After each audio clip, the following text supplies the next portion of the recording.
Hi everyone, and thanks for tuning in to my review of the MSI X399 Creation motherboard. It's a brand new board that MSI have designed to be able to cope with the power requirements of the Threadripper 2 2990WX. 32 cores of madness, 16 CPU phases is what we were told, but it's actually 8 on doublers. So there's a lot about this board that's going to need some thorough testing, and I have abused the living daylights out of these VRMs, and I have some very, very interesting results for you. Probably not the ones you're expecting.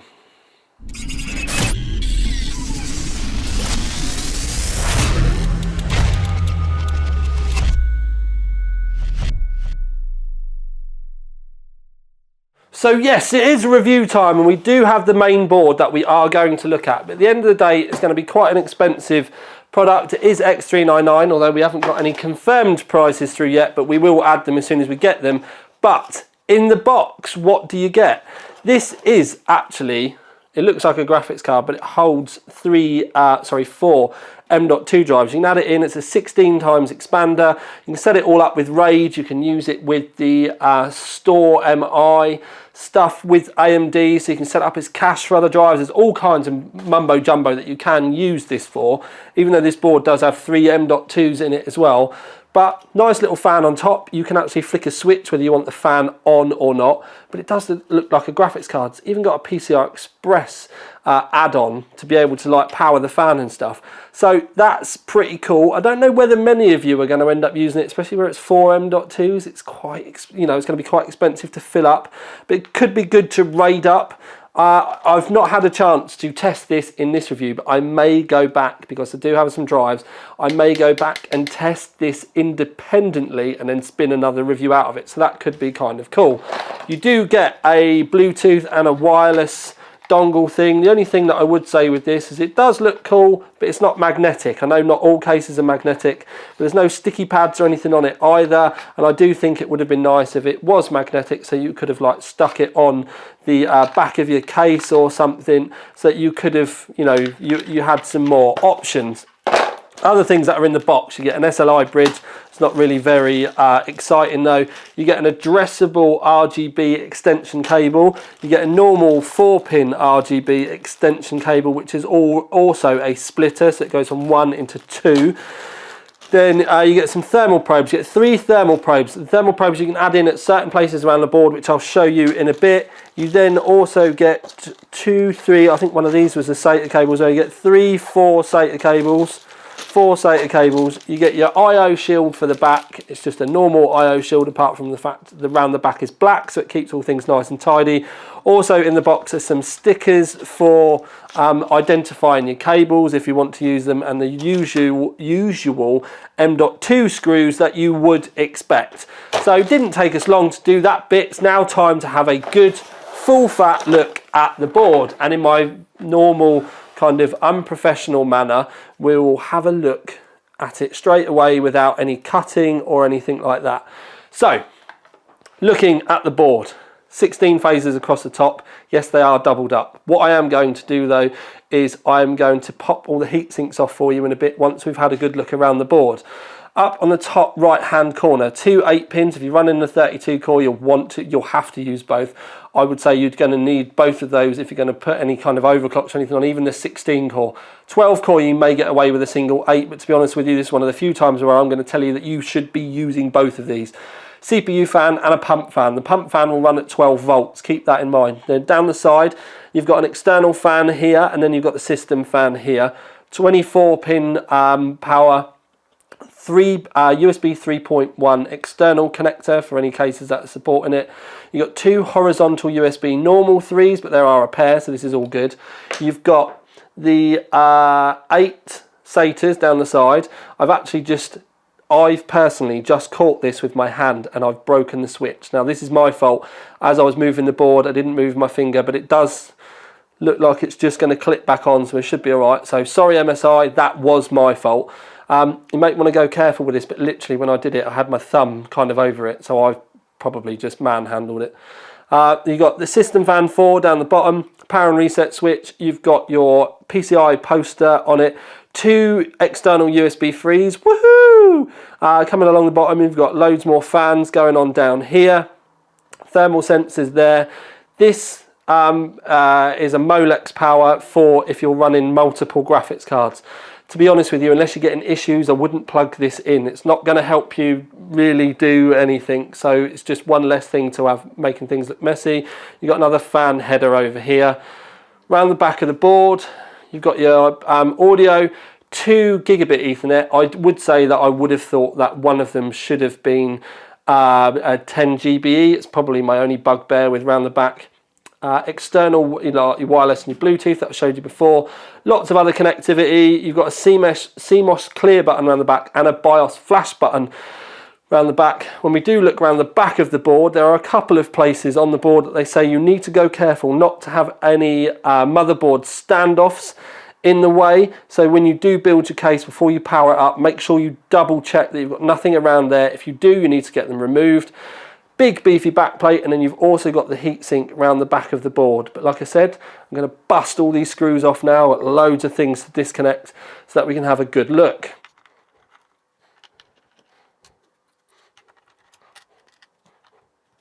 With the first of the heat sinks off, you can see you've got the thermal pad around the back where you just peel the blue off. Make sure you do peel the blue off when you're going to use it.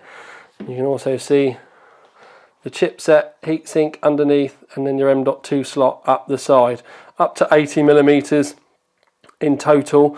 If you do run the full 80, then you'll still be able to use it. That's fine. If you're going to run 60, you're going to need to pull that out. You've got the extra clips there and everything. It's all good in the hood, really. So you've got that side of things, but then there is the other heatsink that you can take off as well.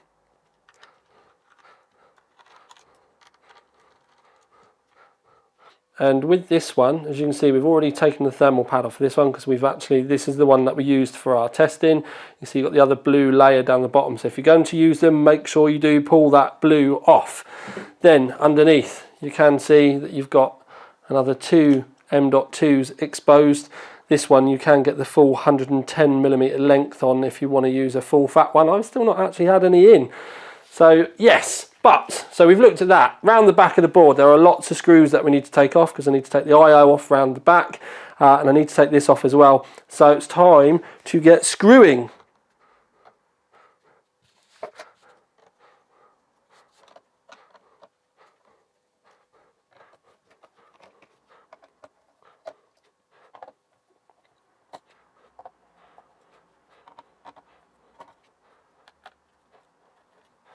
Okay, so first things first, I'm going to pull the heatsink off around the back.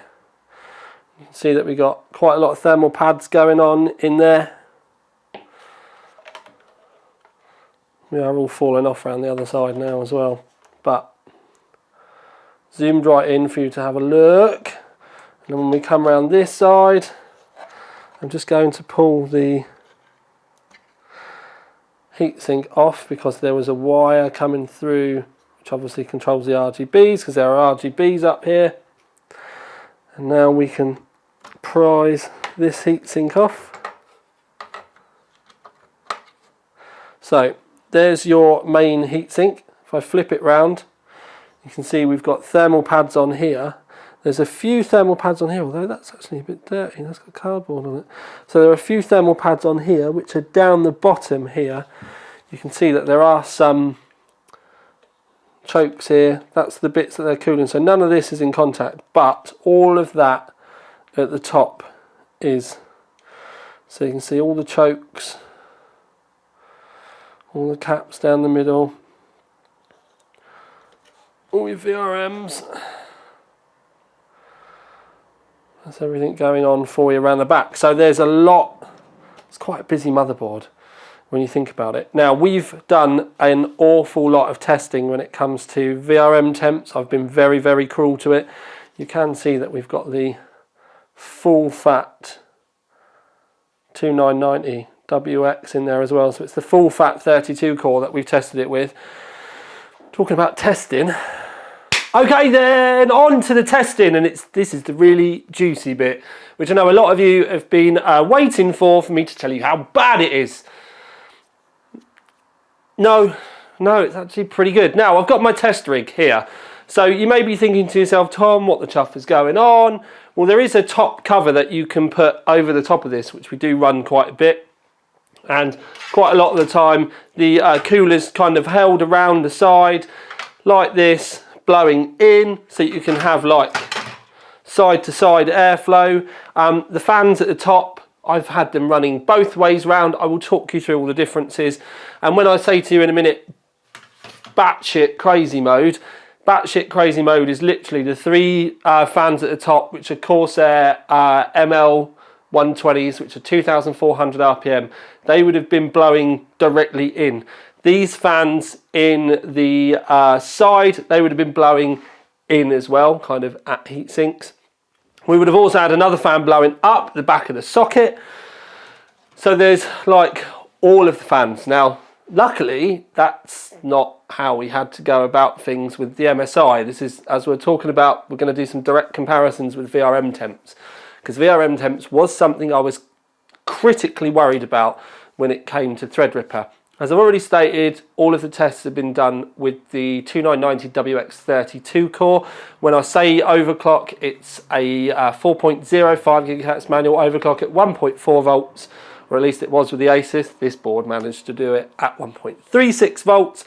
But for the VRM temperatures, I was fair, and I put the volts up to 1.4 volts just to, because in all honesty, I've gone out of my way to try and find out ways that I can make this board fail, because it's actually a lot better than I expected. So I ended up going out of my way to try and find ways that it wasn't as good as it is, basically. But then again, that's what reviewers do. Do you know what I mean? We're here to try and find places where we can make it fall over.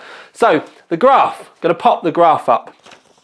The as far as the top fan is concerned, you can see one fan at 1,000 RPM. That would have been, we would have used the one closest to the I/O. The reason why we use the one closest to the I/O is both of the boards have extra heat sinks that go down the back by the I/O, so we can bring the airflow over it. With the MSI, it would have been, that fan would have been on at 1,000 RPM.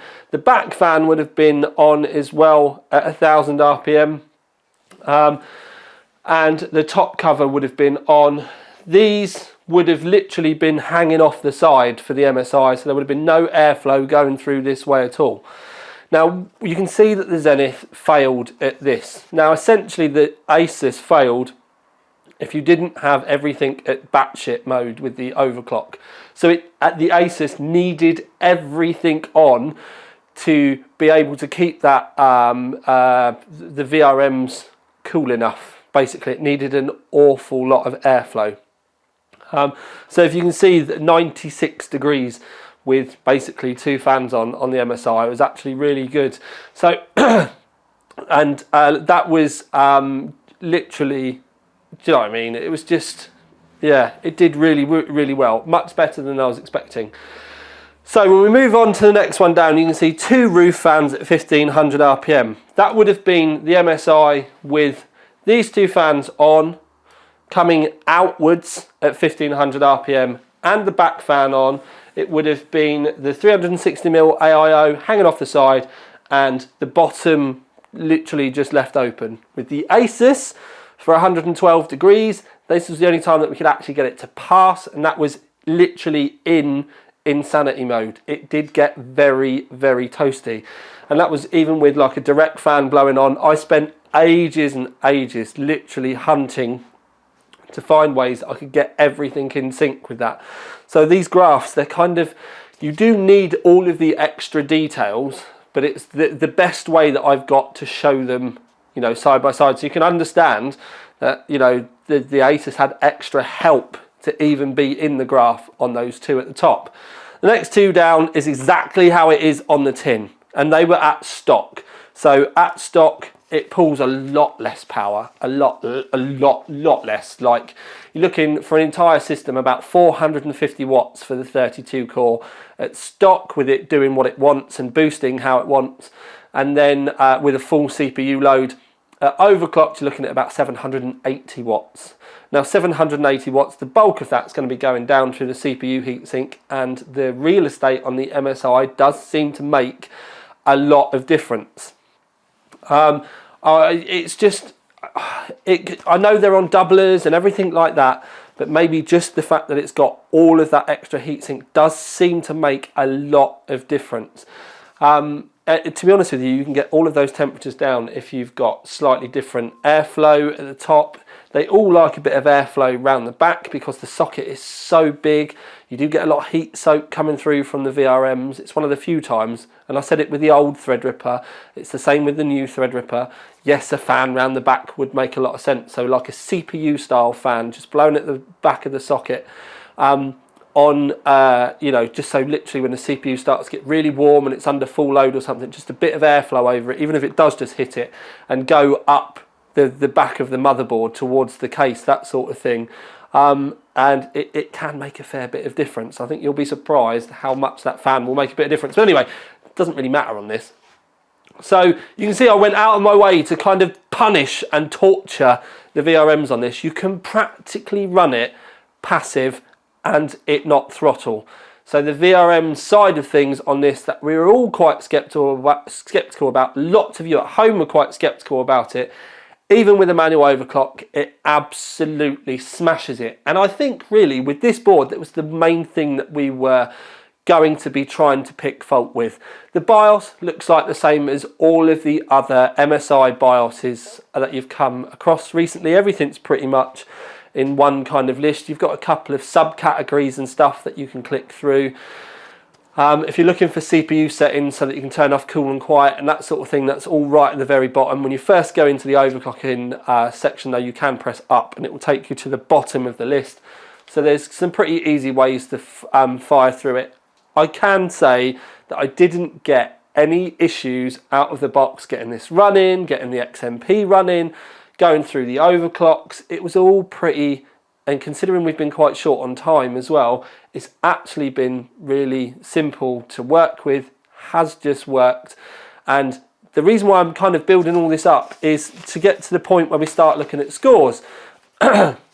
So the Asus, yes, I did have to have lots of extra fans on it just to be able to get it to run properly.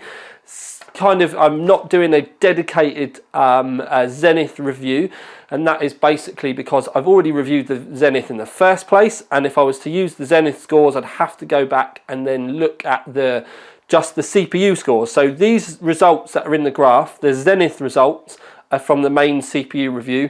The MSI results are obviously dedicated from the MSI review. So this is kind of the first dedicated motherboard that I'm doing for the new X399 with the 2990 WX. So the MSI, don't forget, I've told you this, the overclocked results. The stock results was done with 3200 megahertz, so was the overclock.